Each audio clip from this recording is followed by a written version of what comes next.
Algo está errado com a forma como as pessoas desaparecem. Não é o desaparecimento em si, isso sempre existiu. Gente que vai embora, gente que foge, gente que morre. O erro está no padrão. Pessoas comuns, dias comuns, horários comuns e, de repente, um vazio. Elas não estavam fugindo, não estavam em perigo imediato, não deixaram bilhetes, não apagaram rastros, elas simplesmente atravessaram um ponto e não voltaram. O que incomoda não é o sumiço, é a normalidade antes dele. Uma mulher sai para caminhar com o cachorro volta sozinho, a coleira ainda presa. Um homem vai até o mercado da esquina, o celular registra passos, a câmera mostra a entrada, nunca a saída. Uma criança atravessa a rua que atravessa todos os dias, a mochila é encontrada do outro lado e o corpo nunca. Isso acontece em cidades grandes e em vilarejos pequenos, em países ricos e em regiões esquecidas. Não há um perfil único, não há um horário específico, não há um aviso prévio, só o depois. Depois do desaparecimento, tudo fica estranho. O tempo parece falhar, relógios param, celulares desligam sem explicação, câmeras não estavam funcionando naquele dia, sempre naquela hora. Familiares relatam a mesma sensação, um atraso mínimo, 5 minutos, 10 minutos, tempo suficiente para o impossível acontecer. E quando a polícia chega, o cenário já está vazio demais. Não há luta, não há sangue, não há sinais claros de crime. O mundo não parece ter reagido à perda. É como se aquela pessoa nunca tivesse estado ali. O mais perturbador é que isso não é raro. Milhares de pessoas desaparecem todos os anos. Algumas são encontradas, muitas não. Mas existe um grupo específico que incomoda investigadores veteranos, os que somem, sem deixar nenhum rastro físico verificável, nenhum. Casos arquivados como desaparecimento inexplicado, essa palavra quase nunca aparece nos relatórios oficiais, ela é evitada. Porque admitir que algo é inexplicável é admitir que o sistema falhou, e o sistema odeia falhar. O que se faz então? Classifica-se como fuga voluntária, problema psicológico, recomeço de vida, mesmo quando nada aponta para isso. Mesmo quando a pessoa deixou comida no fogão, mesmo quando tinha compromissos marcados, mesmo quando estava feliz. Principalmente quando estava feliz. Existe um padrão silencioso nesses casos. A maioria acontece em ambientes considerados seguros, caminhos conhecidos, rotinas repetidas, não em becos escuros, não em zonas de risco, em plena luz do dia, e quase sempre ninguém viu nada. Testemunhas lembram de tudo, menos do momento exato. Um lapso, um branco. Eu pisquei, eu virei o rosto por um segundo, me distraí e a pessoa simplesmente sumiu. É sempre um segundo. Tempo demais para desaparecer, tempo curto demais para explicar. E existe outro detalhe que raramente é dito em voz alta. Algumas pessoas foram vistas depois de desaparecer, mas não como deveriam. Relatos isolados, sempre desacreditados, sempre descartados. A mesma pessoa, mesma roupa, mesmo rosto, mas algo errado. Andar mecânico, um olhar vazio, nenhuma reação ao ser chamada pelo nome. E então, ela entra em um lugar fechado e some de novo. Para sempre. Não há confirmação oficial desses relatos, eles ficam restritos a fóruns, grupos de familiares, depoimentos apagados, porque aceitar isso é aceitar que desaparecer não é apenas deixar de estar presente, talvez seja atravessar algo, e essa ideia deixa as pessoas desconfortáveis, por isso ela é evitada, mas o desconforto só começa aqui. Quando você observa os mapas do desaparecimento, algo começa a se repetir.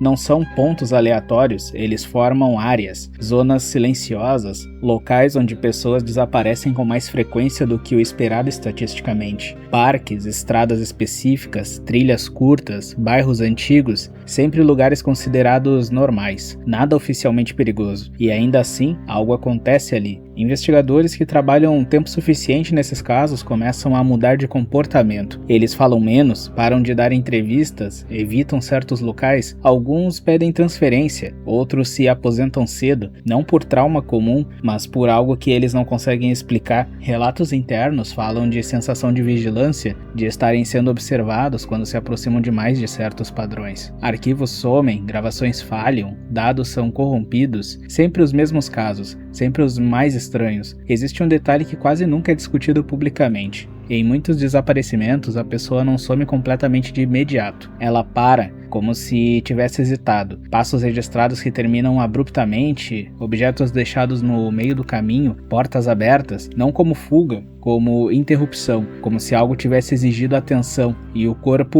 obedeceu. Cães farejadores seguem o cheiro até um ponto específico, e então, confusão. O cheiro não se dispersa, ele termina, bruscamente, como se a pessoa tivesse deixado de existir naquele ponto, não entrado em um carro, não mudado de direção, simplesmente parado. Alguns treinadores relatam que os cães se recusam a continuar, choram, recuam, sentam, e isso não é um comportamento padrão, mas acontece, poucas vezes, o suficiente para incomodar. Outro padrão desconfortável, muitos desaparecidos estavam em chamadas telefônicas momentos antes, chamadas que caem sem motivo, sem ruído, sem interferência, só silêncio. E quando a ligação é recuperada, há segundos de áudio final, respiração alterada, uma pausa, às vezes uma frase incompleta, como se a pessoa tivesse visto algo e não tido tempo de entender. Os familiares escutam esses áudios repetidamente, não pelo que foi dito, mas pelo que não foi. Existe algo no tom, na quebra súbita, algo que sugere surpresa, não medo imediato. Surpresa é pior, porque significa que aquilo não deveria estar ali. Com o tempo, alguns familiares relatam fenômenos estranhos após o desaparecimento. Objetos mudam de lugar, luzes piscam, celulares tocam sem número e sonhos.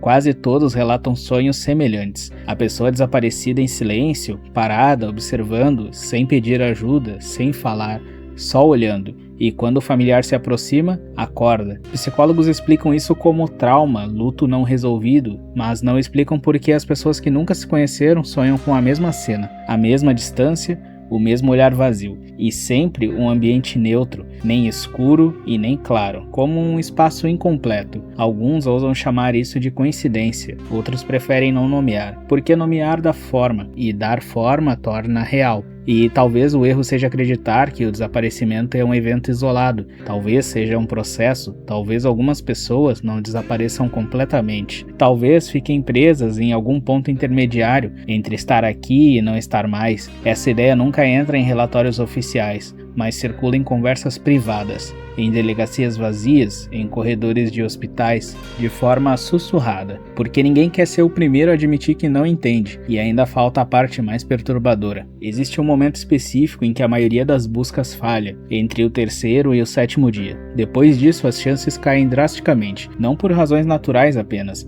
mas porque algo muda, o ambiente parece perder o interesse, buscas se tornam burocráticas, pistas esfriam rápido demais, testemunhas começam a duvidar do que viram. É como se a realidade estivesse tentando apagar o evento. Alguns investigadores mais antigos dizem que insistir demais em certos casos traz consequências, não legais, pessoais, doenças repentinas, problemas familiares, acidentes, coincidências suficientes para gerar silêncio, e o silêncio se espalha. Arquivos físicos substituem digitais, depois somem também. Famílias são desencorajadas a continuar. É melhor aceitar, é melhor seguir em frente. Você tem que ser forte, mas como seguir em frente quando não há corpo? O desaparecido fica preso em um estado indefinido, nem vivo nem morto, e isso parece incomodar mais do que a morte em si. Algumas culturas antigas tinham rituais específicos para pessoas que desapareciam sem deixar rastro, porque acreditavam que elas não haviam partido corretamente, que algo havia interrompido o processo.